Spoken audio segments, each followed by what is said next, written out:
사람을 인도합니다. 사람이 제자를 만듭니다. 사람이 성도들에게 전도를 합니다. 사람이 교회를 부흥시키게 된다라는 것입니다. 그래서 여러분, 좋은 성도가 되기 위해서는 좋은 성도를 만나야 돼요. 좋은 성도가 되기 위해서는 좋은 목회자 만나야 돼요. 좋은 앞에 선배들을, 믿음의 선배들을 잘 만나야 되는 거예요. 제가 가만 보니까 결국 이 신앙이란 앞사람 잘 따라가면 되는 거예요. 예수님이 우리의 목자 되어서 앞으로 갑니다. 사실요, 소와 양을 칠 때 방법이 다르다고 합니다. 소는요, 뒤에서 막대기를 들고 때려가면서 이리야 하고 끌고 간대.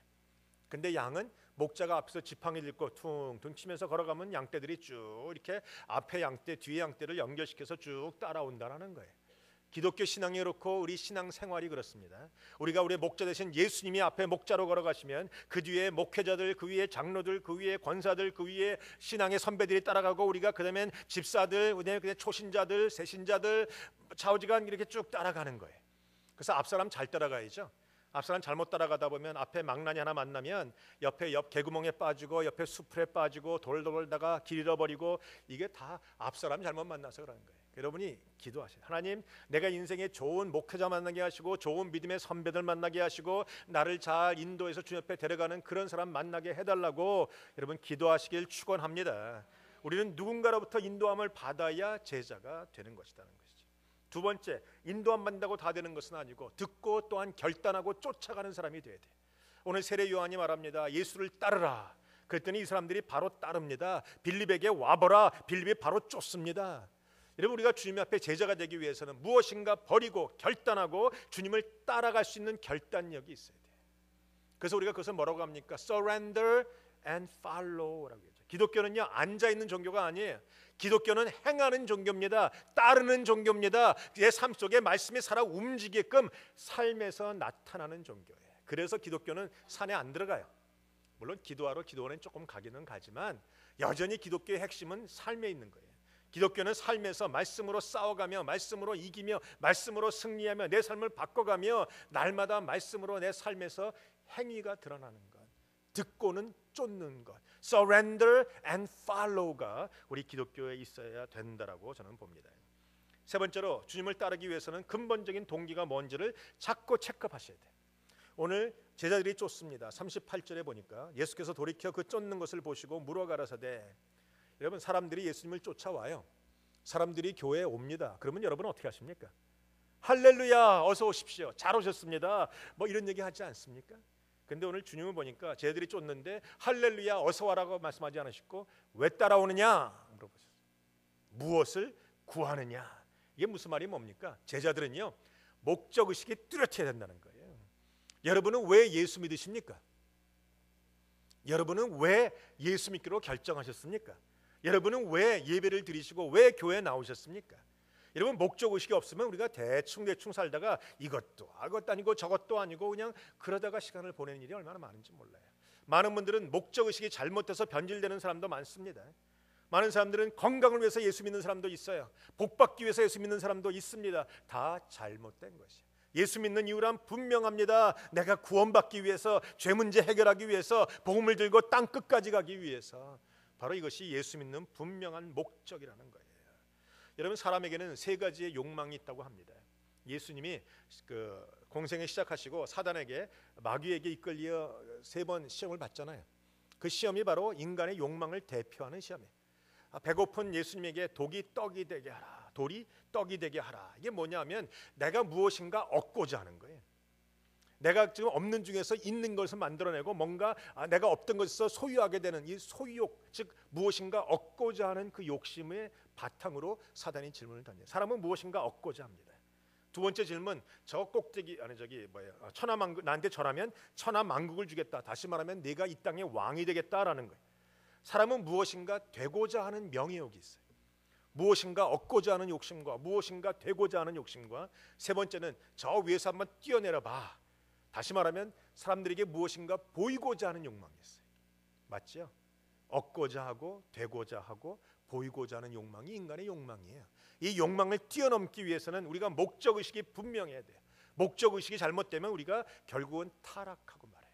변질되고 만다라는 겁니다. 여러분은 목적의식이 분명하십니까? 여러분은 예수를 따르는 이유가 분명하십니까? 여러분은 신앙을 갖고 있는 그 이유가 분명한가라는 거예요. 저는 목회자이지만 계속 그것을 묻습니다. 하나님, 나의 부르심이 분명합니까? 나의 택하심이 분명합니까? 하나님이 나를 오늘 이곳으로 부르셨습니까? 이곳에 하나님이 계십니까? 나를 하나님 이곳에 사용하고 계십니까? 저는 날마다 그것을 확인하는 사람이에요. 그 부르심이 있는 한 그곳에 머물 것이고, 그 부르심이 끝나면 그것은 떠나가는 것이 당연한 것이죠. 하나님이 그 부르심 갖고 우리를 날마다 부르시고 날마다 우리에게 그것을 확인시켜 주신다라는 거예요. 여러분, 사람은 목적이 있어서 무엇인가 일을 합니다. 결혼할 때도 마찬가지 아닙니까? 결혼할 때 왜 결혼하셨어요? 목적이 있습니다. 무슨 목적? 그 사람 사랑해주고 싶은 목적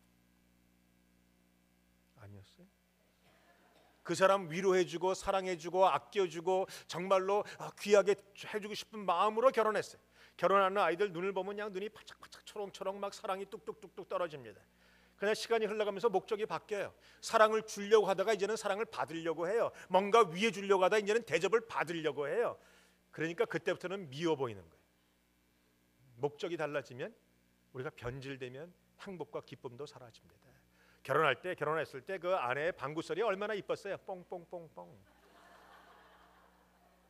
결혼하고 한 10년쯤 되면 그 뽕뽕뽕뽕이 변화요. 뿡뿡을 바뀌어요. 방귀가 바뀐 것이 아니라 내 생각이 바뀐 거예요. 목적이 바뀐 거예요. 내 눈이 달라진 거예요. 그래서 하느님마다 꼴 보기 싫고 화상 같고, 이거 다 내 목적이 달라진 거예요. 여러분, 목적이 안 바뀌시길 축원합니다. 결혼은 내가 뭔가 주려고 했던 것이지 그 사람을 통해서 뭔가 얻으려고 하고 받으려고 했던 게 아니었다라는 거예요. 신앙도 마찬가지입니다. 주님을 향해 내가 헌신하려고 했지, 내가 주님부터 내가 복 받고 건강되고 돈 받고 뭐 이런 걸 내가 그것 때문에 한 게 아니라는 거예요. 목회자가 된 것도 마찬가지입니다. 하나님을 위해서 내가 목숨을 버리려고 했지, 내가 하나님부터 내가 영광을 받고 내 교회 키우고 큰 교회 목사란 말을 듣고 내가 사람들을 마음대로 부리고 권위를 부리려고 목사된 것이 아니라는 것을 내가 날마다 내 스스로에게 그것을 확인시키고 있다라는 거예요. 여러분, 예수님의 제자들도 처음보다는 나중에 마음이 변한 상태가 됐어요. 제일 처음엔 주님을 따랐는데 나중에 보니까 주님의 막 능력이 나타나고 먹을 걸 막 만들어주고 하니까 마음속에 변해서 변질돼서 뭐라고 합니까?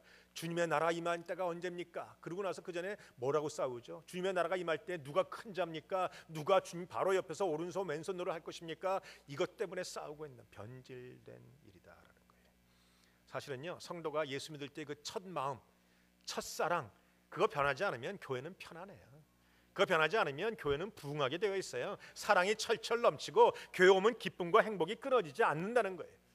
옆 사람에게 고백하세요. 나는 첫사랑 변하지 않을 겁니다. 네가 않게도 내 삼아 그럴란다마 아시죠? 근데 여러분, 주님께서 이렇게 말씀하셨는데 제자들이 뭐라고 합니까? 우리 38절에 보면 무엇을 구하느냐 가로되 랍비여 어디 계시오니까. 그들의 관심은 주님이 어디 계시는가에만 관심이 있는 거예요. 여러분, 성도의 관심은 여기 있어야 됩니다.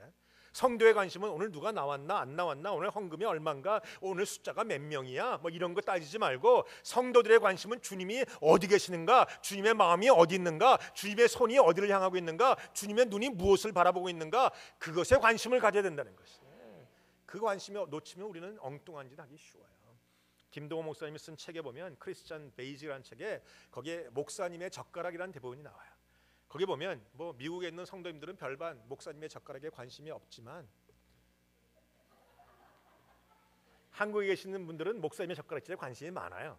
그래서 목사님이 뭐 대신만 가면 앞에 목사님이 신방 간 그 집에 집사에게 뒷사람이 전화합니다. 집사님 목사님 신방 끝났어. 식사했어. 목사님이 어느 거 좋아하셔? 목사님의 젓가락이 어딜 제일 많이 가? 목사님이 오뎅 좋아하셔? 그러면 그다음 집에는 오뎅만 딜에 나와요. 이게 한국의 목사님 젓가락에 관심이 있는 거예요. 근데 김동호 목사님이 그랬어요. 목사님의 젓가락질에 관심 그만하고 하나님의 젓가락에 관심을 가지라고. 하나님의 마음이 지금 어디 있는지, 하나님의 손에 어디 가는지, 하나님의 눈이 어디를 향하고 있는지 거기에 관심 갖고 거기에 동참하면 그게 승리하는 거예요. 그게 성공하는 것이고 그 일을 하나님이 이루어 주신다라는 거예요. 하나님의 뜻을 내 뜻에 맞추지 말고 내가 하나님의 뜻에 맞추면 되는 거예요. 하나님 내 편 되달라고 말하지 말고 내가 하나님 편 되면 되는 거예요. 여러분, 지금 제자들은 주님이 어디 계십니까? 주님이 계신 그곳에 관심 있어요. 주님이 지금 어디 계십니까? 주님의 마음이 어디 있습니까? 지금 성령이 어디서 움직이고 있습니까? 성령이 원하시는 게 무엇입니까? 하나님의 뜻이 무엇이고 하나님의 계획이 무엇이고 하나님이 지금 무엇을 귀하게 보시는가? 거기에 관심을 갖는 여러분 되시길